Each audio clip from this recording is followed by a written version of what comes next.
to the Infowars Nightly News. It is Friday, February 14th, 2014. I'm Leanne McAdoo, and here's what's coming up tonight. Tonight, sadistic cops choke and tase a deaf man for being unresponsive. Then, the U.S. Army's fake city, a training ground for the military occupation of America. And Steve Pieczenik reveals the structure for the military takeover already in place. All this and more on the Infowars Nightly News. Well, the U.S. Army has built a fake city in Virginia for what they say is to prepare their troops to occupy foreign countries.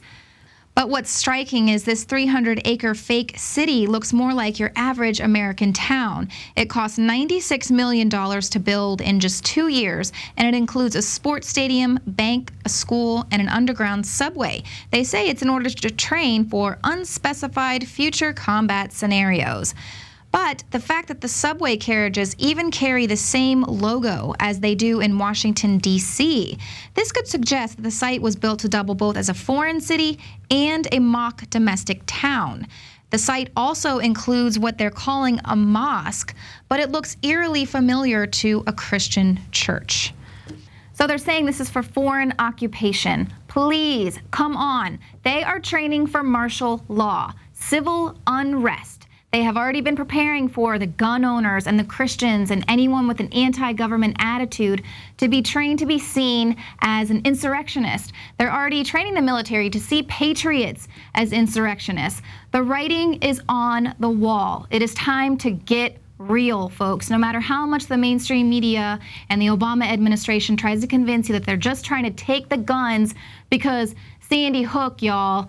Please, the writing is on the wall. It is time for us to wake up, and that's why I would say it's an unprecedented move that Fox News is now carrying Infowars articles covering the very fact that the DHS is arming themselves.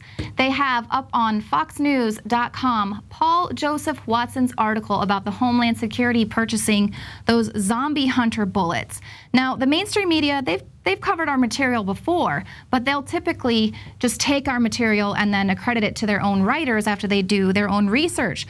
But what's really big here is it's Paul Joseph Watson's actual article credited back to Infowars. It doesn't just have some vague reference to a, quote, conspiracy website. That's because this is a fact. This is an unprecedented purchase of ammunition that makes no sense. Fox News can see the writing on the wall, and this is facts. Anyone can go look that up on the FedBizOps site, something where they're looking for FEMA trailers. That's all there. It's fact. Just go look it up like we do. Do you really think, though, that a government that's, they have no problem killing innocent children overseas or using chemical weapons to destroy an entire country and the nation's genetic makeup of their children's children, do you really think that they're not going to turn on you or they're going to have some problem offing you and getting rid of you? Absolutely not. You're the zombies. That's why they need the zombie hunter bullets. It's probably funny to them.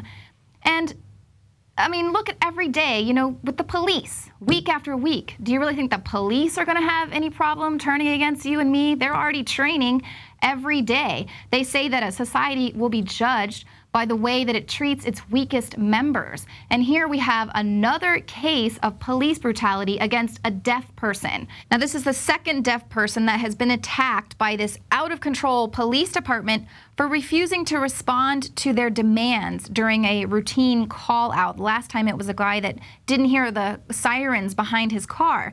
Well, in this lawsuit that was filed by John Meester, he says that he attempted to use sign language to explain to the cops that he couldn't hear them when they confronted him outside of his friend's home. He was removing boxes of his own possessions.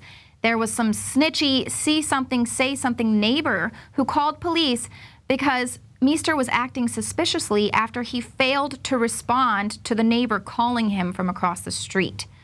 Now, because he is deaf, Mr. Meester depends on using his hands while facing a person to communicate. And the officer's sudden aggression, which both caused him pain and interfered with his ability to communicate, is what caused him to reflexively pull his hands away and hop over a fence and step toward a gate so he could create some space to communicate with these cops. That was when one of the officers shot him twice with a taser. Another officer then deployed a second taser, delivering what's called a drive stun to his abdomen. Then they struck him with fists and feet and forcibly took him to the ground. The cops kicked him, punched him in the back and stomach, and another cop choked him around the neck. The suit also alleges that the cops delivered punishing shocks with the tasers, intentionally burning his flesh. And then, of course, after they beat this man unconscious, they charged him with assault, because that's what they do. If you try to protect yourself against the vicious beatdown of an out-of-control police department, you're going to be charged with assaulting them, even though they're tasering you and beating you and punching and kicking you. And even if they're caught on video doing it, they're still going to get away with it. Much like this other disabled man who was wheelchair bound, the cop was caught on video viciously attacking him. That cop, he was found not guilty of all charges. So this is just one of a number of untold cases of police beating and tasering physically and mentally disabled people across the nation. But is it any wonder why we have an out-of-control police force? Our military is training for domestic terrorists.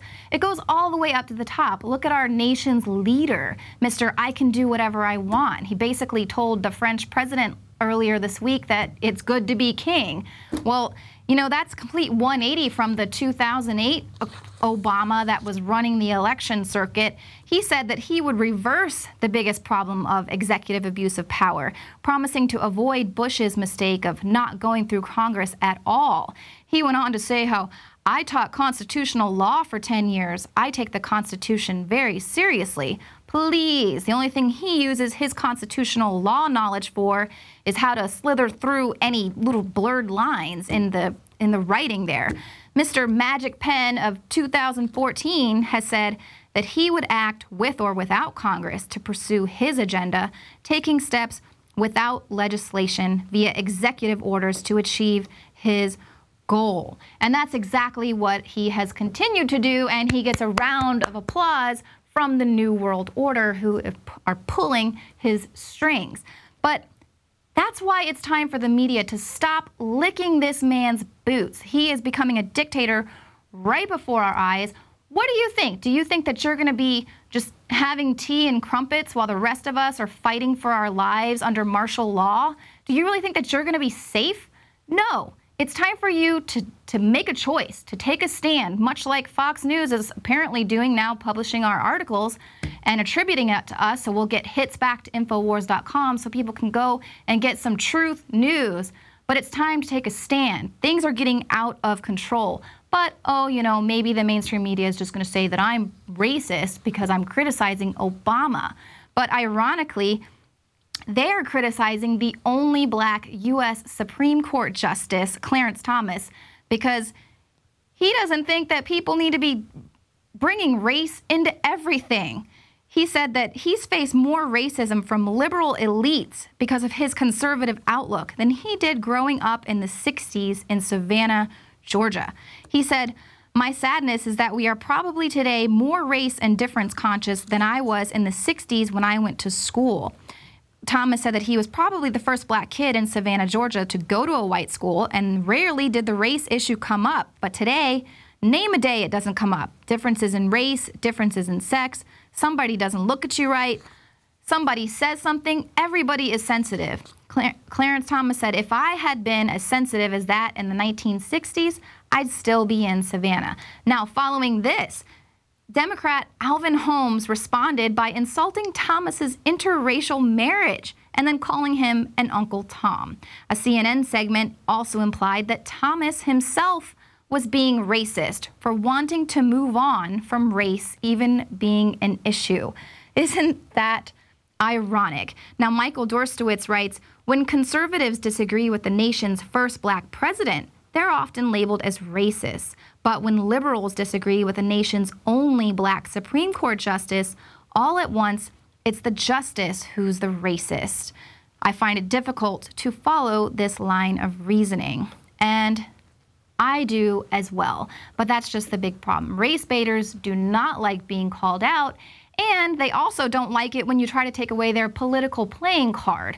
But unfortunately, it's a card they've played one too many times, and the people just aren't buying it anymore. And people like Supreme Court Justice Clarence Thomas are saying enough is enough. And so now they're attacking him, calling him a racist.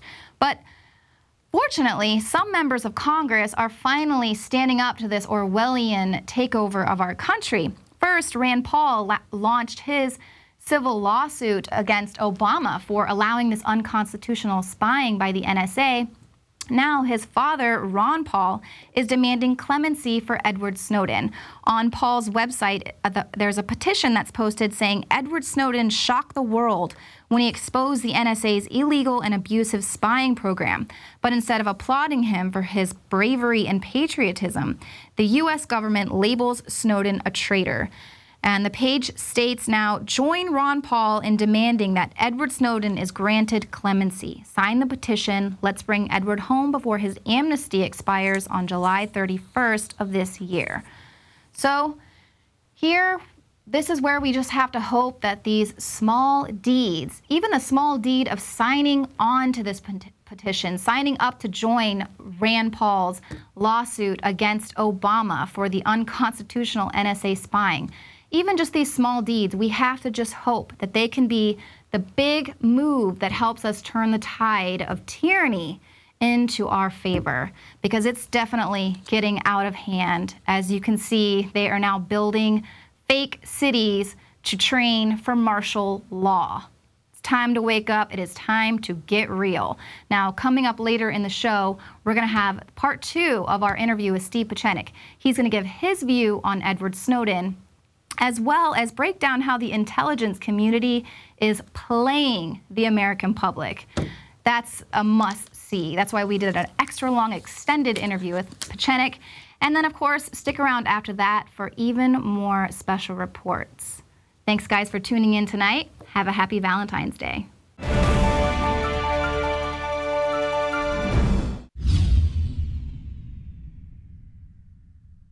The globalist social engineers are not just targeting us with propaganda. They are manipulating our genetics. We are being targeted at every level by estrogen mimickers that lower our testosterone and other hormones and natural compounds that the body needs. After consulting top doctors, nutritionists, pharmacists, and others, we have developed what I believe is the ultimate non-GMO organic super male vitality formula, sourced from powerful organic herbs and then concentrated for maximum potency. Super Male Vitality was developed to activate your body's own natural processes instead of using synthetic chemicals. Super Male Vitality by Infowars Life is so powerful that I only take half the recommended dose. For a limited time, we are offering 15% off Super Male Vitality at InfowarsLife.com to introduce you to this powerful supplement. Visit InfowarsLife.com today to secure your Super Male Vitality. InfowarsLife.com.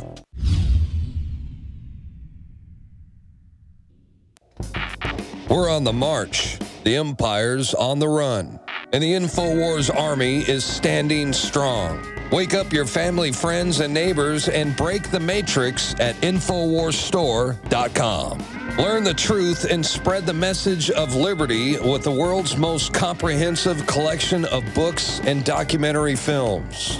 Maintain a healthy metabolism and energize your body to perform at peak health with Survival Shield Nascent Iodine. Protect your family and be prepared with survival foods and emergency preparedness kits. And now you can drink safe water with your own ProPure water filtration system, which removes fluoride and other harmful chemicals from your family's water supply. Save 10% with the promo code WATER. So join the revolution. InfowarsStore.com.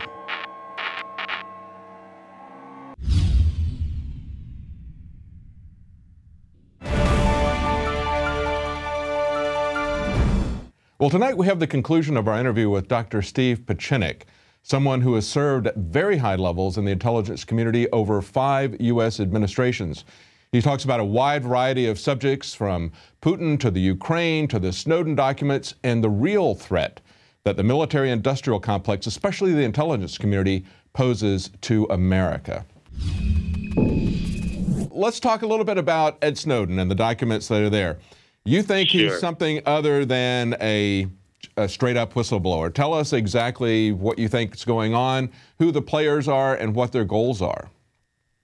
Well, I will tell you very simply. I started to think of Snowden a long time ago. As I was saying, I thought he was, and analyzing him not as an American, but as a counterintelligence operative or somebody who's had experience in counterintelligence, I thought Snowden was very much what I call the manufactured avatar of the American intelligence community. What do I mean by that? I started looking at tapes of Edward Snowden when he was giving these bombastic interviews, self-aggrandizing interviews to the German press and other presses. But in the recent press, in a recent interview, he very clearly stated to the Germans, yes, I was in the special forces, but I broke my ankle. Now, that was not credible to me, because if you're in the special forces, you don't just break your ankle and you don't leave. But he went on to explain that the special forces was something that was a noble endeavor on his part, and he saw it as a magnifier of military power. In other words, he gave me an explanation that was inconsistent with being a subcontractor. Then he went on to really indict himself by saying in the interview, I'm a CIA operative. I was recruited by the CIA and then the NSA. So what I'm getting at very quickly was, Snowden is very typical of what we in the intelligence community would want to do, and that is to create an avatar or a image of a person who may be a traitor or a whistleblower, so that we allow the American public to play off either part of two figures that the intelligence community creates. On the one hand, the intelligence community creates this incredible massive surveillance, where at the same time they want to make sure that they are not acquitted, that they're not judged harshly, so that they make sure they can control the narrative. So they create somebody like Snowden, or in the case that I was talking about as well, is Ellsberg, who also had a similar history, where he was involved in the Vietnam War, was a CIA operative on the State Department cover for a general who was called the Quiet American, and he then went out and revealed the Pentagon Papers from Rand Corporation. I subsequently went to the Rand Corporation, and there where do I find what's his name? I find Ellsberg. I find him at the MIT Center where I'm trained, and everyone there, except for myself, is trained to go into the CIA. So I realized the CIA was really nurturing and initiated a lot of Ellsberg's Pentagon Papers. At the same time, they kept him safe at MIT, and very similar to the Snowden affair. Now, why would Snowden attack James Clapper and attack General Keith Alexander, the NSA chief? The reason was there's an initial tension throughout the past 30 years between our civilian intelligence, which is only 1/15 of the major intelligence bureaus that we have. We have 16 major intelligence units. 15 of them are in the military, and the 16th one is the CIA, a civilian one. For 30 years, there's always been this inherent tension. However, there is what we call the IC, the intelligence community, which at times gets together and decides, look, we have to have a common interest. The common interest now is that we made a mistake in Iraq. We went into Afghanistan. That's a mistake. We have to have a diversion, and as a diversion, we have people like James Clapper, where we created this office at DNI, Director of National Intelligence, which is absolutely absurd. This was an unnecessary organization that was created out of a false flag and a stand-down that we've talked about before with Alex Jones after 9/11. James Clapper is a decent man. He came in. He was from the Air Force. He was military. Keith Alexander created the NSA. But in turn, the entire intelligence community said, look, we're still going to control the narrative of everything that occurred from 9/11 to stand down to Afghanistan to Iraq by creating a good guy who can be seen as a good guy, a whistleblower, or a traitor. And as long as we can create that narrative, we are really in control of the game. And that's where the American people have been had. Now, why would they control a game, and what's the game? The game is about $60 billion worth of subcontracting from the Pentagon to companies, at least $6 billion going to Booz Allen. Now, who is Booz Allen? Booz Allen is a consulting firm that I knew in Bethesda that was totally ineffective, controlled by John Michael McConnell, who was former military DCI and vice chairman and was in the head of the NSA, who was closely tied to another man, John Brennan of the CIA, who controls that now, who was also involved with James Woolsey, who was director of the CIA, and James Clapper, all of whom belonged to Booz Allen. So you have this game going on where Snowden, in an apparently bizarre story, reveals all these millions of secrets, which we don't really know about, but some of it is somewhat revealing to somebody. And it says that we, the United States, have been monitored. So what? We've been monitored since the 50s, and Google and Amazon and all the rest of these private companies have been monitoring us more effectively than NSA. And Snowden goes to Hong Kong, which is not a real safe place, and then ostensibly goes to Russia, where Putin takes care of him. Well, I said to you, Putin has been really an ally. He's taken care of all the people who we don't want to have as leaders of a country, and he takes care of our transit points into Afghanistan. But in the meanwhile, who are the people involved? We have John Brennan of the CIA, which Snowden doesn't say a word about. And he admits readily, I'm a CIA operative. Yet he destroys some CIA assets. But in the meantime, really the game goes on. Then he talks about Booz Allen, but he really doesn't go into detail how Booz Allen has taken a $6 billion contract and then enhanced it in conjunction with other intelligence contracts from the Pentagon up to $60 billion. And the American public, that's you and I, are paying for an intelligence that's not worth anything. On the same time, not only is the game played out between Snowden being a spy or a whistleblower, but at the meantime, there's a notion from Keith Alexander and James Clapper in these meetings in front of Congress, which are disingenuous meetings, that we have a clear and present danger. Well, we don't have a clear and present danger. We don't have terrorists who we've picked up and protected us from these massive explosions. This whole terrorist nonsense has been created by Cheney, Bush, Kagan, Nuland, the whole group of neocons in order to justify our presence and an expansion into the Middle East, which has failed dramatically. And so what's happened in return is we've created this monstrosity of an intelligence community, which is neither intelligent nor an effective community, but is sucking out the very lifeline of our country. And I say that as an American citizen, not as an intelligence operative who's overseeing these guys. From an intelligence point of view, I've told them repeatedly, I would have fired every one of them. I would have knocked out every one of these 16 agencies because they stovepipe. And now we're going to have a new leader of the NSA, Mike Rogers, an admiral, who really doesn't know anything about this. He's not even the equivalent intellectually or in terms of experience of a Keith Alexander, who was head of MI, Military Intelligence, G2, and is significantly smarter. Whatever mishaps Keith Alexander's done was done in the process of building up massive surveillance, which we didn't necessarily need, but will not be effective. So in the process of all of this going on, we do not have an oversight committee. Dianne Feinstein is an antiquated, God only knows, disaster of a woman, of a legislator. We have Nancy Pelosi. We have Mike Rogers. We have all these nonsensical representatives on the Democrat and Republican side who really are beholden to the intelligence community because their communities have intelligence contracts through Booz Allen or L3. They're sycophants. Let me ask you this, Dr. Pieczenik. Now, we've got the civilian versus the military side of the intelligence community, you pointed out. You've talked about that kind of internecine fighting going on as being the roots of Benghazi. But are they just incompetent when they put these Snowden documents out because they've really public opinion is not really of a mind to give them a blank check right now, even though it seems like they're getting everyone more or less adjusted to the new way of thinking about the government, that they're going to monitor everything that we have. And we've got this discussion going on as to whether there is going to be anything such as privacy. So is this a limited hangout, or is this internecine warfare, or are they trying to build up the intelligence community but just doing it in a ham-fisted, incompetent way that they're really losing public opinion on this?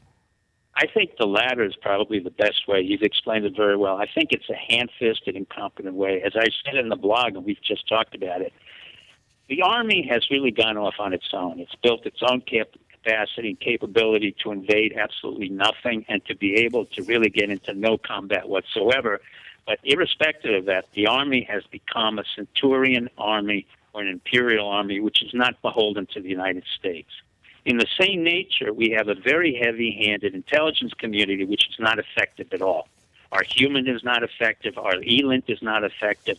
Our capacity to do massive surveillance is really not effective. We have not picked up any terrorists. All we do is really to counter-effect what's called industrial espionage. But it's not relevant to our livelihood. Our private companies are far more effective, and they move more quickly than the NSA could or even our whole government could, as most people realize. But what they care about the most, the intelligence and the military community, is their own perpetuation as an entity. They don't give a damn really about what Americans have to say or American civilians. What they care about is that the legislators and the representatives, remember, we're in a republic, not a democracy, that they allocate the amount of monies that are required to maintain a minimal standing force in the military and a massive presence of intelligence, which is not really effectively intelligence. So you have this added burden. They've literally added a second appendix to a body. Literally, you don't need the DNI. That came out after 9/11. Well, 9/11 was a stand-down. So when you look at it, we created our own. We don't need an integrated unit that then integrates other integrated units, which never become integrated. It's kind of a Alice in Wonderland phenomenon, and they don't care what the Americans say because they know that the legislators will keep on talking about clear and present dangers. Yeah, I find it interesting that Glenn Greenwald said that the most sensational things he was holding for his soon-to-be-released book, his movie, and the media empire that he's creating with one of the world's wealthiest billionaires, Pierre Omidyar. What do you think is going to come of that? Is that something that's really going to change public opinion, or is the public just too dumb and too numb to do anything about it? I don't think the public is dumb. I think the American people have been clearly underestimated. I think they're inured to the whole thing. I said from day one to some of my friends that nobody really cares about Snowden and nobody cares about Greenwald. And just what you said was right on the button. That is, Greenwald, whoever he may be or not be, his interest is the same as the interest of the intelligence community, which is to create money, create notoriety, and perpetuate his own narcissism. No one in the United States or the world really will care very much. As you see, there's a movie about Julian Assange, WikiLeaks. Nobody even sees it. Nobody really cares. And the notion that we're being monitored is kind of passé. Everybody who deals with the Internet, anybody who deals with iPads or iPhones, they know almost automatically that this is a new era. This is an era which is not going to have sensationalism as it's portrayed. And in many ways, the intelligence community, the military community, really didn't understand the American mentality of saying, so what? Or as my daughter would say, whatever. So what? And it's no big thing. The only thing I'm saying that's major about this is that you can't continue this falderal, this nonsense, at the cost of $80 billion a year. Yes. We have that need for that money for too many other things. Yes, the military-industrial complex is bankrupting us, and the concerns I think that everybody has is that it's not only, it's been on foreign wars for the longest time, and now it's turning inwardly, domestically, militarizing the police and doing espionage on American citizens instead of on foreign governments. Right. Well, thank you so much for joining us today, Dr. Pieczenik. We're out of time, but it's been a fascinating... Well, it's a pleasure, and thank you. Thank you. Thank you very much. My pleasure. Well, Eisenhower warned us a long time ago about the military-industrial complex. Dr. Pieczenik is warning us about the threat that it poses. And of course, the intelligence community is just the omniscient part of Omnicorps, as RoboCop would put it. What can we do? Can we wake up the American people? Well, you can be a part of that. You can get a subscription to the nightly news and support our operation here, as well as give that out to your friends and family. Up to 10 people can watch it simultaneously. So that's a good way to put the information out, and it's a way to support us. Well, we'll be back on Monday at 7 Central, 8 p.m. Eastern. PrisonPlanet.tv for an extended broadcast. Now you can watch The Alex Jones Show live as it happens at Infowars.com/show. You'll find links to all of our content there and a free 15-day trial for Prison Planet TV. More than 60 movies and documentaries all in one place at Infowars.com/show.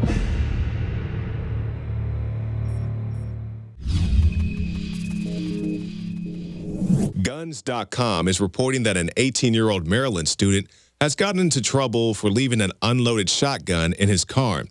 The article says that a person was checking for parking stickers and noticed the gun covered in clothing in the back seat of the young man's car.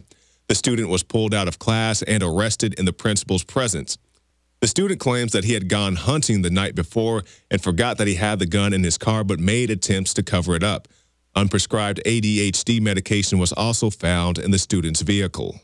The report says that authorities found no ill intent on the student's behalf, but he could still be expelled if the school says so. Yes, he was on school grounds with a weapon. You know, they have the zero tolerance, these gun-free zones, many schools are. But he made a reasonable attempt to cover up the gun. You know, people who actually own firearms know that you may occasionally find yourself in a situation where you're not supposed to have your gun and you have it on you anyway. So I feel for the guy. I definitely don't want this to be a scourge. And if you're one of these people who says, you know, this can never happen to me, or, you know, he deserves whatever he gets, take a look at this guy. He is well, I guess you can't call him an anti-gun advocate, but he is a gun control advocate. He went into school with a gun on his person. So even people who are for stricter gun laws occasionally find themselves in a situation where they have a gun on them. And if you're one of these people who are absolute hate guns, hate anybody bringing a gun on campus, you say both these guys, whether it's the young student or the older gun control advocate, if you say both these guys deserve whatever they get, remember all the stories we've done recently, and I definitely stress recently, about children being expelled from school, encountering police on different levels because they ate their Pop-Tarts the wrong way, or because they brought in a bubble gun to school, or they made a gun with their fingers, or a bow and arrow with their fingers, or drew a picture of a gun. I think there's definitely something wrong with this gun control agenda. You can find more reports at Infowars.com.